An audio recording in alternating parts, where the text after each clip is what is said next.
Water. Earth. Fire. Air.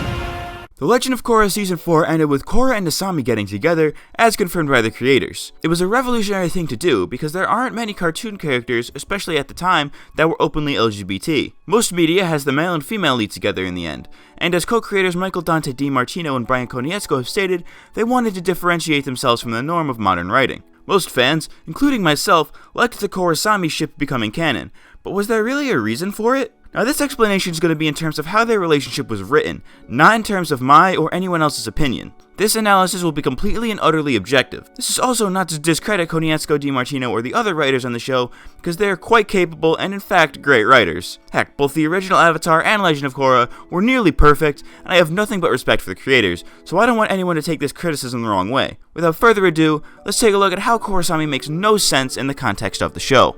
So for starters, let's go in order starting at Season 1. In the first season, Asami was originally intended to be a one-off villain, but the writers liked her so much that they decided to keep her in as part of the main cast. Asami was first introduced in episode 4, when she accidentally hit Mako with her scooter. Or would that be considered a bike? Whatever the case, she felt bad and took Mako out for dinner, then a bunch of love triangle stuff happens between Korra, Mako, and Asami. At the end of Season 1, Mako ended up with Korra, with Asami being an afterthought. Sure, they bring up how Asami was mad at Mako for the whole love triangle thing, but they never really take it any further than that. The only real interaction between the two was in episode 7, where Korra and Asami have a drag race together at Asami's mansion. It was their first real moment to bond as characters, and it was generally a good way to do it.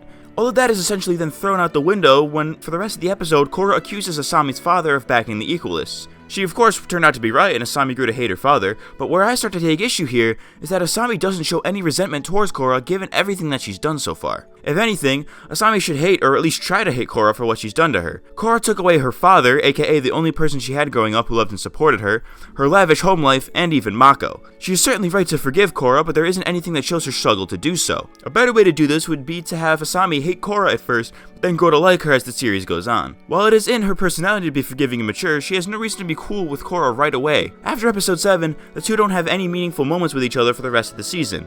One of the most important things about writing a relationship is how the characters meet. Korra and Asami were off to a rocky start as friends, but there was no overcoming that rocky start. Asami just forgave Korra for the sake of the plot. All Asami really was in Season 1 was a plot device. She was really only there for Korra and Mako to have drama in their relationship and end up in the end. To put it simply, she was a means to an end. Season 2 was in fact worse than Season 1 in this aspect. For most of Season 2, Korra and Asami were barely even in the same scene together, let alone having a moment of development. The only times they did talk all season were just to advance the plot, with no meaningful exchanges between the two. The most important thing they said to each other all season was basically, "Hey, you want to stop a civil war?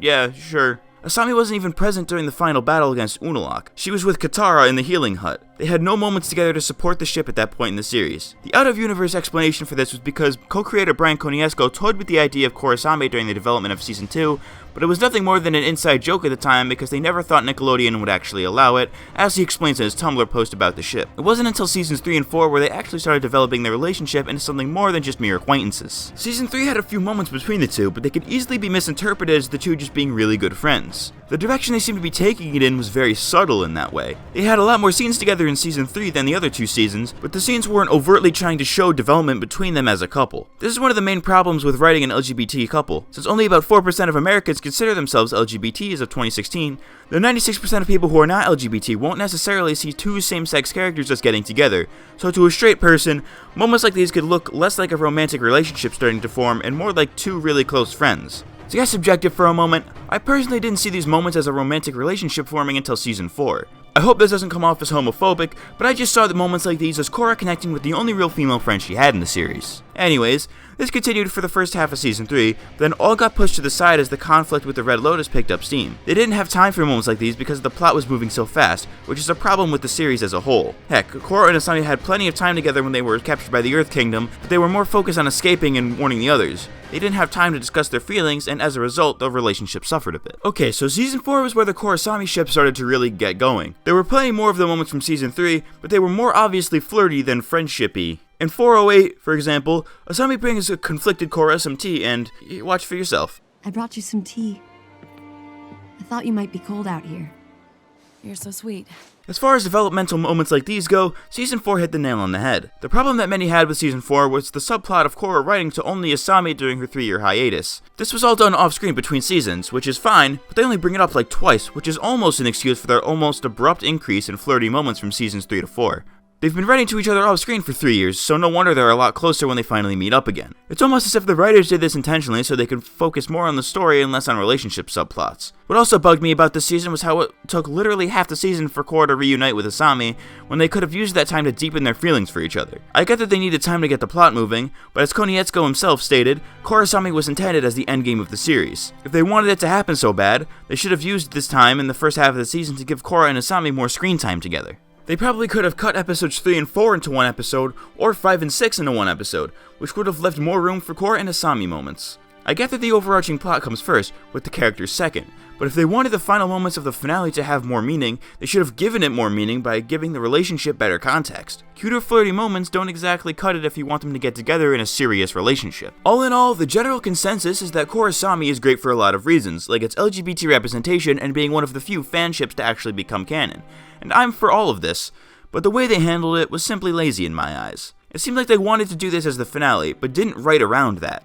They focused too much on the plot and not enough on the characters. The story came out great, but the character interactions and motivations became a bit unclear as a result. One thing I didn't discuss was how there was no adversity in Korra and Asami's relationship, but I didn't bring it up because that'll be part of the Legend of Korra comic coming out in late July, which will focus a bit more on the struggles in their relationship. I'm probably going to get a bit of flack for this video because apparently it's a crime against humanity to criticize a generally beloved shipping, but I always feel that you shouldn't blindly love or blindly hate something without knowing enough about it. Like I said in the beginning, I like how Korrasami ended up and how it deviated from the average relationship arc. I know I'm not alone on this, but I'd like to know your thoughts on Korrasami. Did you think it was done well? Or maybe you think it could have been handled a little bit better? I'd really like to know what the fans themselves think. That's all for this video. My name is Matt, aka Chunky Monkey Games, and I'll catch you next time. Thanks for watching.